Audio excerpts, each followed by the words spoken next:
하나님께 선택을 받고 믿음의 길을 간다고 해서 모든 삶이 다 평탄하고 형통한 것은 아닙니다. 하나님의 선택을 받은 아브라함 역시도 그도 하나님의 언약을 받고 또 선택받고 믿음의 길을 갔음에도 불구하고 그의 가정이 늘 찬란한 햇빛 같은 그런 가정은 아니었습니다. 오늘 본문에 처음으로 이 가정의 불화를 기록하고 있습니다. 하나님께서 아브라함을 부르셨을 때, 그리고 또 창세기 특별히 15장에 이렇게 말씀하시죠. 내가 너에게 아들을 주겠다. 그 아들로 큰 민족을 이루게 하겠다. 바다의 모래알같이 하늘의 별과 같이 큰 민족을 이루게 하겠다. 하나님이 그 15장에 그렇게 약속하셨는데 그 말씀을 신뢰하지 못했던 아브라함은 16장에 넘어가자마자 애굽의 여인 하갈을 취함으로 인해서 이스마엘이라고 하는 그런 아들을 낳게 됩니다. 이 이스마엘을 무려 15, 16년 동안 양육하게 돼요. 늘 자기의 자녀처럼, 자기 몸으로 낳은 아들처럼 그렇게 크게 극진하게 사랑했던 것이 분명합니다. 근데 문제는 오늘 이 본문 말씀에 이 사라가 드디어 이삭을, 자기의 아들을 낳고 난 다음부터 이 사라의 태도가 완전히 돌변하고 있는 것을 발견합니다. 9절 말씀을 보면 사라가 본즉 이렇게 나와 있어요. 사라가 본즉. 늘 사라는 이스마엘을 보아왔어요. 늘 그를 사랑으로 보아왔고 늘 기특하게 여겼어요. 그런데 이삭이 태어난 다음부터 사라가 보니까 문제가 생기기 시작한 거예요. 이스마엘이 자신이 낳은 아들 이삭을 늘 괴롭히는 것 같이 보이는 거예요. 그 어떻게 보느냐에 따라서 다른데, 사실은 쓰다듬어 주는 것도 마치 때리는 것 같고, 장난치는 것도 놀리는 것 같고, 결국 문제는 사라의 시선이 달라진 것이죠. 많은 사람들이 그 부분을 그래서 사라가 달라졌다라고 많이 이야기합니다. 사실일 것 같아요. 근데 성경에 정확하게는, 원어 성경에는 희롱하다, 놀리다, 못살게 굴었다라고 하는 것으로 표현하고 있어요. 둘 다 저는 맞다고 여기십니다. 결국 중요한 것은 하나님의 언약의 말씀을 신뢰하지 못했던 가정이 결국 그것 때문에 불화가 온 거예요. 아브라함은 두 여인 사이에서 대단히 지금 고통을 받고 있습니다. 이러지도 저러지도 못하고. 사라는 끊임없이 아브라함에게 이렇게 강력하게 권고하죠. 하갈과 이스마엘을 이 집에서 나가게 해달라. 하나님께서 사라의 손을 들어주십니다. 아브라함에게 그들을 내보내라. 그러나 그냥 내보내는 것이 아니라 내가 그들과 함께해서 그로 큰 민족을 이루게 하겠다라고 그렇게 약속도 주세요. 그래서 결국 가정의 불화를 해결하기 위해서 하갈과 이스마엘에게 떡 조금과 물 한 가죽 부대를 짊어지게 하고 광야로 내보냅니다. 브엘세바의 광야로. 여러분, 오늘 묵상해야 될 첫 번째 가장 중요한 표현이 바로 떡 조금과 물 한 가죽 부대를 짊어지고 가는 광야예요. 여러분, 광야는 아무것도 자라지 않는 곳입니다. 광야에는 전갈이 있고 독사가 있고 무서운 추위와 더위가 있고 맹수의 위협이 있어요. 요소요소의 광야의 길을 걸을 때마다 인간을 위협하고 있는 요소들이 너무나 많죠. 그것이 바로 우리 인생의 삶입니다. 광야가 상징하고 있는 것은 우리 인생이에요. 우리 인생도 여러분 걸어가는 과정 가운데 질병, 가난, 고통 여러 가지가 다 우리들을 위협하고 있고 그것을 맞이하면서 우리들이 살아가고 있는 것이죠. 거기에 떡 조금과 물 한 가죽 부대는 조금의 양식이에요. 여러분, 그것으로는 광야를 이길 수가 없어요. 그것을 분명히 오늘 말씀하고 있어요. 떡 조금과 물 한 가죽 부대. 아니, 아무리 떡이 많고 여러분 물이 가득해도 그 광야를 이길 수가 없어요. 떡과 물로는 광야를 이길 수가 없는 거예요. 많고 조금의 차이가 있을 뿐이지 소유로는 광야를, 그 인생길을 이기거나 만족함을 얻을 수 없다는 것을 오늘 성경은 분명히 우리들에게 말씀하고 있어요. 하갈과 이스마엘도 결국 광야에서 그가 가지고 있었던 떡과 물이 다 떨어져서 더 이상 살 수 없게 됐어요. 생명을 보존할 수 있는 힘을 얻지 못한 것이죠. 남는 것은 이제 죽음밖에 없다라고 그는 여겼던 것이죠. 근데 정말 안타까운 것은 자신의 굶주림, 자신이 죽음에 대한 공포, 이런 것도 무서웠지만 더욱 힘들고 고통스럽고 무서운 것은 자기 앞에서, 눈앞에서 사랑하는 아들이 죽어가는 모습을 보는 것, 그것이 가장 고통스러웠던 거예요. 자기 아들이 죽어가는 모습을 보는데, 굶주려서 죽어가는 모습을 보는데, 물이 없어서 죽어가는 모습을 보는데 어머니인 자신이 아무것도 해줄 수 없는 것. 여러분, 그것이 광야의 인생길이에요. 우리가 자녀를 위해서 무엇을 많이 해주는 것 같지만 사실은 그 인생길에서 우리는 그들의 필요와 그들의 내면의 모든 것을 채워줄 수 있는 사람은 아니에요. 여러분, 오늘 성경에서 그것을 말씀하고 있어요. 떡 조금과 물 한 가죽 부대를 메고서 광야길을 걷는 것, 우리의 모든 인생길을 얘기하죠. 그 광야 안에서 철저하게 연약하고 철저하게 한계가 있는 것이 우리 인생입니다.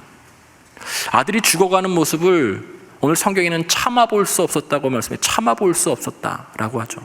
정말 아들이 눈앞에서 죽어가는 것을 참아볼 수 없어서 어머니 하갈은 화살 한바탕 떨어진 거리에 아들을 눕혀놓고 다시 이쪽으로 옵니다. 여러분, 화살 한바탕 떨어진 거리는 화살을 쏘아서 화살이 떨어지는 거리 정도예요. 물리적으로는 300m 정도 되는 거리예요. 눈앞에 죽어가는 것을 볼 수 없으니까 저 멀리에 대해서 아들을 두고, 아들은 거기서 굶주려 신음하다가 죽고 자신은 여기에서 눈물 흘리며 통곡하다가 죽겠다는 심정으로 지금 떨어뜨려 놓은 것이에요. 화살 한바탕 거리, 인간의 실존의 삶입니다. 광야길 가운데 고통이 있을 때, 어려움이 있을 때 우리가 맞이하게 되는 그 삶, 그것을 설명하고 있는 것이 화살 한바탕 거리, 실존의 삶, 인간 모든 사람들이 겪게 되는 실존의 고통을 상징하는 것이죠. 광야에 반드시 있다는 거예요.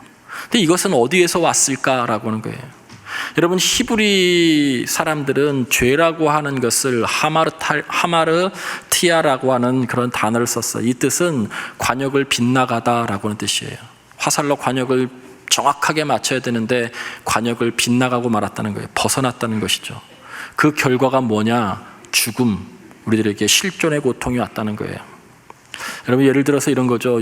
서울에서 제가 오늘 강릉에 가야 돼요. 강릉에 휴가를 가야 되는 거예요. 목적지가 강릉이에요. 그런데 영동고속도로를 타고 가다가 그만 목적지에 가지 못하고 원주에서 빠져나오게 돼요.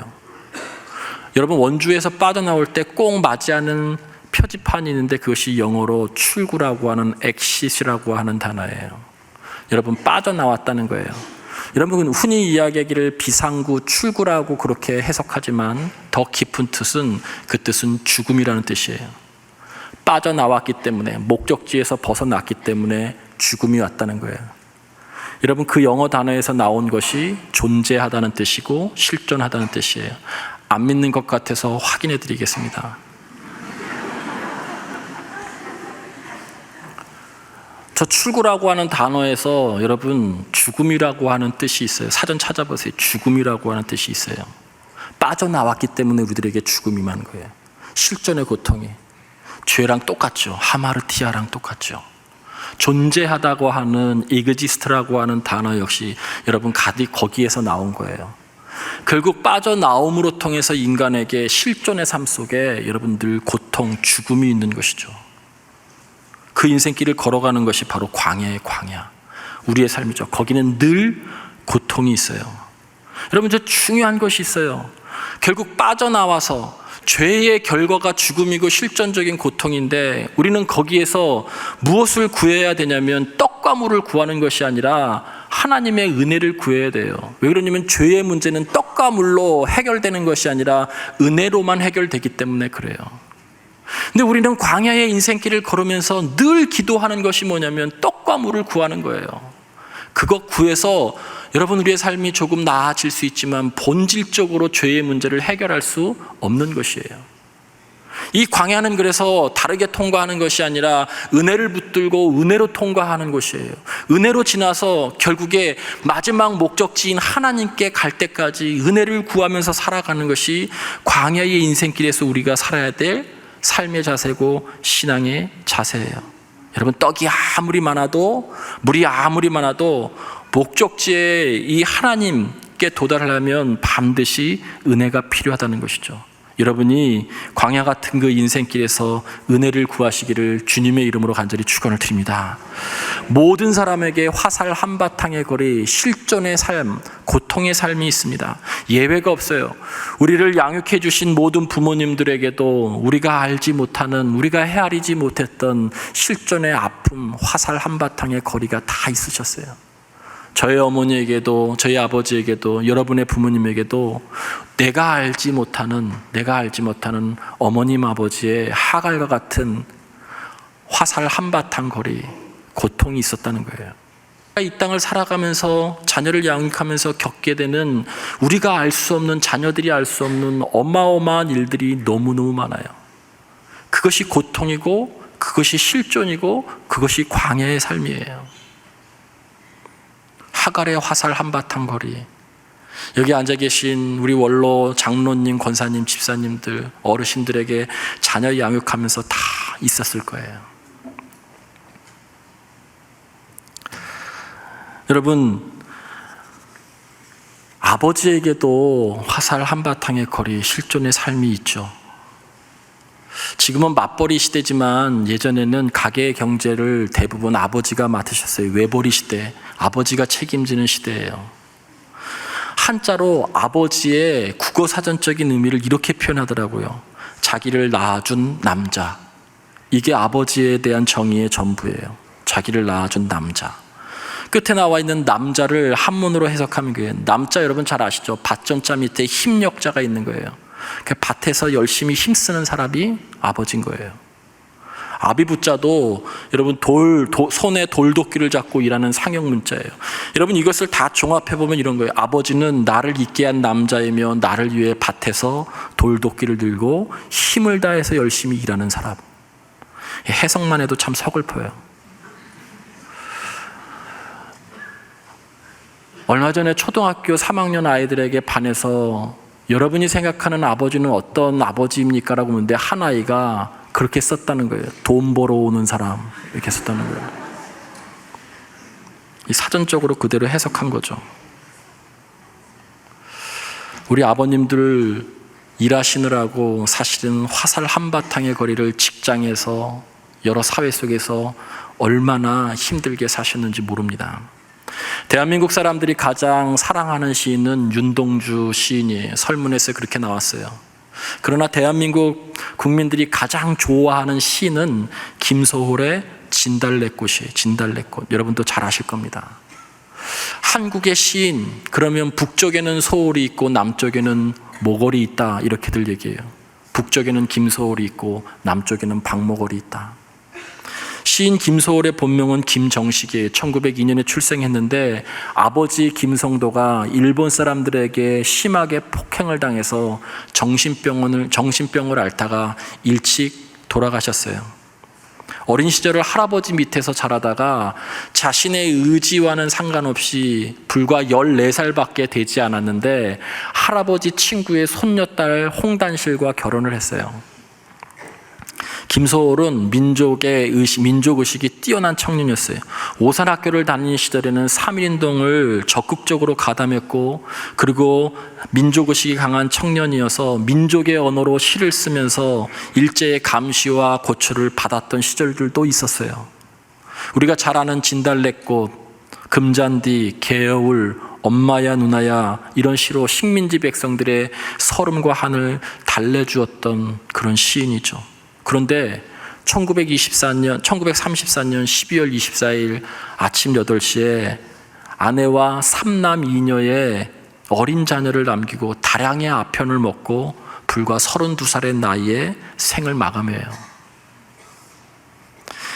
일제강점기의 주옥 같은 문장으로 식민 백성들의 아픔을 위로했었던 그 당당한 기계가 있었던 청년 김소홀을 도무지 찾아볼 수 없어요.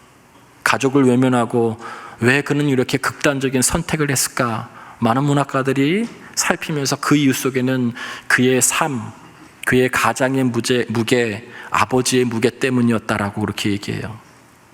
제일 좋아하는 것이 시를 쓰는 것이었는데 너무 일찍 결혼해서 시 쓰는 것보다는 가족의 생계를 책임져야 했었어요. 가장의 무게, 아버지의 무게가 첫 번째로 그를 한없이 짓눌렀던 것이죠. 그런 면에서 어쩌면 나라를 지키는 것보다 더 힘든 것이 가정을 지키는 것일 수 있겠다는 생각이 들어요. 1925년 그 유명한 시집 진달래꽃은 초판 200부 딱 팔리고 그만 절판되고 말았어요. 팔리지 않아서. 생계를 위해 자신에게 어울리지 않는 사업을 하다가 연이어 실패했고 엄청난 빚을 지게 되었어요. 김소월의 삶은 원하는 시를 쓰지 못하는 자괴감도 있었고, 일본 사람에게 폭행을 당해서 일찍 죽었던 아버지에 대한 그리움, 그리고 어머니를 바라볼 때마다 불쌍한 마음, 그리고 가정으로서, 아버지로서 이 가정을 이끌어 나가야 되는데 아내와 삼남인녀의 아버지로서 생계를 제대로 이어나가지 못하는 절망감, 이 모든 것이 다 짓눌려서 삶을 대단히 위축시켰어요. 이것이 바로 김소월이 이 땅을 살았었던 실존의 삶이죠. 광야의 삶, 화살 한바탕의 거리였어요. 일제의 탄압 앞에서도 그렇게 당당했던 그 기계는 아버지와 남편의 의무 앞에서 힘없이 무릎을 꿇고 말았습니다. 김소월의 죽음은 그것으로 끝난 것이 아니에요. 자녀들에게 엄청난 빚을 남겼고, 자녀들에게 아버지가 일찍 죽은 것에 대한 그런 상처를 남겨주었어요. 유산이라고 하는 것은 10년 전에 발표했으나 팔리지 않고 절판됐던 시집이 전부예요. 그런데 우리는 그 시를 가장 좋은, 한국 사람들이 좋아하는 시로 여러분 우리들이 읽고 있죠. 나보기가 역겨워 가실 때에는 말없이 고이 보내드리오리다. 영변의 약산 진달래꽃 아름따다 가실 길에 뿌리오리다. 가시는 걸음걸음 놓인 그곳을 사뿐히 지려밟고 가시옵소서. 나보기가 역겨워 가실 때에는 죽어도 아니 눈물 흘리오리다. 고등학교 국어 시간에 배웠고요. 학력고사 시험에 꼭 나왔어요. 여성화자 중심의 시로 사랑하는 사람과 이별에 대한 시라고 배웠고, 슬픔을 절제하는 시로, 그러나 헌신적인 사랑으로, 나보기가 역겨워 가실 때에는 말없이 보내드린다라고 하는 헌신적인 사랑으로 배워왔어요.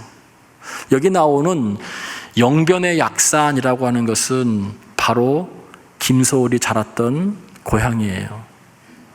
영변, 여러분 우리들에겐 이미지가 별로 좋지 않습니다. 북한의 핵과 관련된 장소, 그 장소 맞습니다. 거기에 약산은 약초가 많이 난다라고 해서 약산이라고 그랬고요. 그리고 북한의 명산이에요.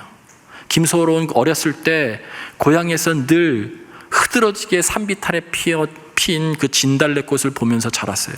그에게 진달래꽃이 무엇일까라고 하는 거예요. 많은 사람들은 그에게 진달래꽃은 그리운 아버지, 일찍 돌아가신 아버지였을 것이다 라고 이야기해요. 진달래는 한반도 전역에서 가장 흔한 꽃이에요. 민족을 상징하는 꽃이기도 합니다. 평지에서보다는 여러분 이렇게 비탈진 비탈에 주로 많이 피우고, 꽃망울보다 먼저 이파리보다 먼저 꽃망울이 먼저 피는 아주 감성적인 꽃이에요. 근데 이 진달래의 가장 큰 특징이 있다면 그것은 무엇보다 억센나무를 만나게 되면, 억센나무나 풀을 만나게 되면 말없이 그 자리를 내주는 게 진달래의 특징이에요. 자기 주변에 억센나무, 풀을 만나면 그냥 그 자리를 내주고 다른 곳에서 피는 거예요. 여러분 그 식구에 가시는 걸음걸음 놓인 그 꽃을 사뿐히 지려밟고 가시옵소서. 그 식구가 여기에서 연상된 거예요. 유약한 듯 보이지만 산불이 나고 난 다음에 가장 먼저 피는 꽃도 진달래예요. 가족을 위해 자신의 자리를 내어주는 아버지, 가족을 위해 자신의 자리를 내어주는 아버지. 진달래는 김소월에게 그리운 아버지였어요. 죽어도 아니 눈물 흘리오리다. 가족 앞에서 차마 울 수 없었던 아버지. 견디고 있을 뿐, 강한 척할 뿐, 사실은 마음이 한없이 약한 아버지예요. 그래서 딸들, 아버지가 아재 개그할 때 들어줘야 되는 거예요. 아버지가 말 안 되는 얘기를 해도 공감해 주는 척이라도 해야 되는 거예요. 하갈의 화살 한바탕 거리는 우리를 눈물과 기도로 양육하신 어머니와 아버지의 삶의 자리예요. 우리들에게 다 화살 한바탕 거리가 있어요. 실패할 때, 좌절했을 때 화살 한바탕 거리, 소리내어 울지 않고는 견딜 수 없는 그 자리, 화살 한바탕 거리, 사업이 실패했을 때, 지독한 질병에 걸렸을 때, 가난할 때, 일자리를 찾지 못하는 청년들의 삶, 다 화살 한바탕 거리, 우리 모든 사람들의 실존의 자리죠. 여러분, 그것을 극복할 수 있는 것은 물과 떡이 아니라 하나님의 은혜예요. 어떤 이유로든 하나님은 생명을 함부로 다루는 것을 하나님은 허락하지 않으세요. 그래서 지금 죽고자 작정하고 아들을 저 멀리 떨어뜨려 놓고 자신도 죽겠다는 하갈을 하나님은 먼저 일으켜 세워요. 17절과 18절 말씀에 보면 하나님이 이스마엘의 울음소리를 들으셨고 라고요. 듣기는 하나님께서 이 이스마엘의 신음소리, 울음소리를 들었는데 일으켜 세우기는 어머니 하갈을 먼저 일으켜 세우고 있어요. 하갈을 먼저 부르죠. 하갈아 일어나 아이를 일으켜 붙들고 다시 일어서라라고 말씀하고 있어요. 왜요? 하갈이 어머니이기 때문에, 부모이기 때문에. 네가 일어서야 자녀도 일어설 수 있다는 거예요. 네가 일어서야 자녀가 그것을 보고 자양분 삼아서 자녀도 일어선다는 거예요. 너가 포기하면 자녀도 포기하기 때문에. 내가 너로 큰 내 아들로 큰 민족을 이루겠다라고 약속하시고 그를 감싸 안으시고 만나 주시고 어루만져 주시고 위로해 주시고 용기를 주세요. 힘을 주시죠. 하갈은 다른 곳에서 하나님을 만난 것이 아니라 바로 그 절망의 자리, 정말 절망의 끝, 죽기를 각오했었던 그 자리에서 하나님을 만나고 결국 거기에서 위로를 받고 다시 삶을 이어나가게 됩니다. 하갈아, 너 절대 포기하거나 절망하지 마라. 생명을 가볍게 여기지 마라. 너의 넘어진 그 자리, 아무것도 할 수 없는 그 자리에서 내가 너를 만나고 내가 너와 함께하고 내가 너를 도와주고 너의 아들로 큰 민족을 이루게 하시겠다고 약속하시고 그것을 성취하신 하나님이세요. 광야의 여정 가운데 여러분이 그 하나님을 만나게 되기를 주님의 이름으로 간절히 축원을 드립니다. 성경에 보면 샘물을 발견하게 되는데 원래 그 샘물은 원래 있었던 거예요. 절망하거나 포기하면 있었던 길도 있었던 것도 보이지 않아요. 하나님께서 그의 눈을 위로함으로 인해서 그의 눈을 뜨게 하셔서 샘물을 발견하게 하시죠. 자신도 마시고 아들도 먹게 해서 결국 그 브엘세바 광야에서 결국 둘이 생명을 이어나가고 훗날에는 이 이스마엘이 큰 민족을 이루게 하는 성장과 성숙의 자리가 바로 브엘세바 광야였어요.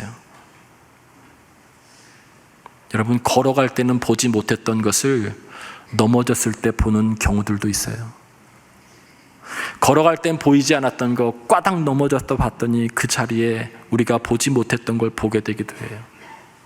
소유했었을 때에는 그것이 그렇게 소중한지 몰랐는데 다 빼앗기고 났더니 그것이 정말 소중한 것인가 깨닫게 될 때도 있어요.